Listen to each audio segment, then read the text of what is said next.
In 1914, the outbreak of World War I overshadowed the opening ceremonies of the canal. Most newspapers shuffled it to the back pages. Yet up to 1914, no single construction effort attempted by the government of the United States could compare to the Panama Canal. The amount of earth removed to dig the entire ditch was equal to a building 19 miles high. A building 19 miles high with a full city block for its base. The cost alone was 5 times more than the government had spent to acquire all new land and territory up to that time. That included the Louisiana Purchase, Alaska, and the Philippine Islands. But what was perhaps even more remarkable, construction was completed 6 months ahead of schedule, and the cost was significantly under the estimate. The Treaty of 1904 gave the United States both the right to build a canal and complete sovereignty over a 10-mile wide strip of land called the Canal Zone. Within the Canal Zone, only Panama City and Colon would be governed by Panama. For these concessions, the United States paid Panama a sum of $10 million, and beginning in 1913, a yearly payment of $250,000. But the conditions of this treaty and the attitudes of both Americans and Panamanians caused strained relations. New treaties were signed in 1939 and in 1955. There were local riots in 59, 62, and 64. In 1978, another treaty returned more than half of the canal zone to Panama and provided that the operation of the canal would be Panama's responsibility by the year 2000. Because of the geographical twist of the isthmus, the Atlantic opening to the canal is farther west than the Pacific. And because of this twist, Panama is the only country in the world where the sun rises over the Pacific and sets over the Atlantic.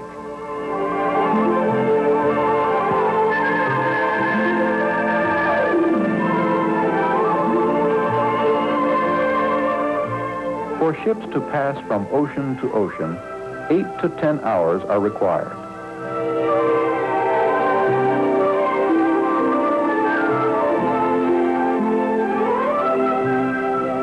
Specially trained canal pilots board all ships and guide them through the unpredictable winds, changing water currents, heavy rain, and thick fog. Even the captains of warships must yield control of their vessels.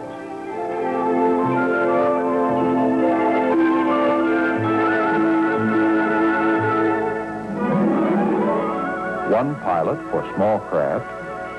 Large tankers and container ships require as many as 4. Tolls are determined by weight and by the type of cargo. In 1977, the luxury liner Queen Elizabeth II paid over $68,000 for a single passage. However, the average toll for 1977 was $14,000. The lowest toll on record was paid by Richard Halliburton. In 1929, Halliburton swam the canal, and based on his body weight of 140 pounds, he was charged 36 cents. Over the years, there have been improvements. Gale Yard Cut was widened from 300 to 500 feet. The original towing locomotives were replaced by more powerful models.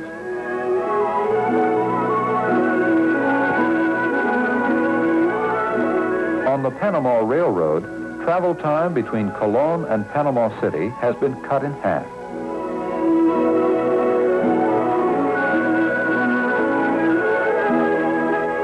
And to ride an air-conditioned coach cost less than what the first Panama Railroad charged to walk the track.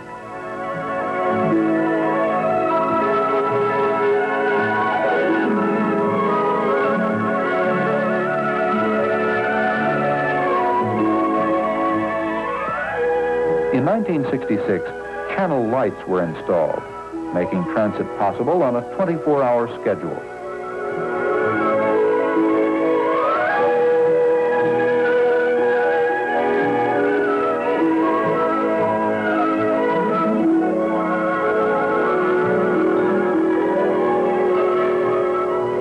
One feature, however, has not changed.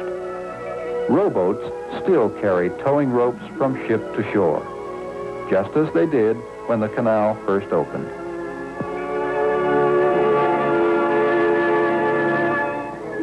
Another unique feature at Panama is the lack of noise. Something as big as the Panama Canal should make a lot of noise. It doesn't. There is an occasional horn blast, a clanging bell, or the soft whine of electric locomotives. But for the most part, the 51-mile journey through jungle and mountain is characterized by a haunting stillness. The quiet is perhaps a fitting counterpoint to the sounds of the past. Back to the sounds of construction, when there was never a moment's silence.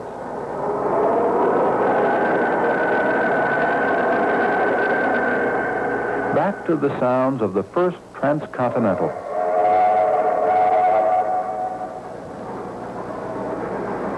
Back to the sounds of the 49ers. And back to the sounds of Spanish soldiers making heavy footsteps over the El Camino Real, a highway built for a Spanish king.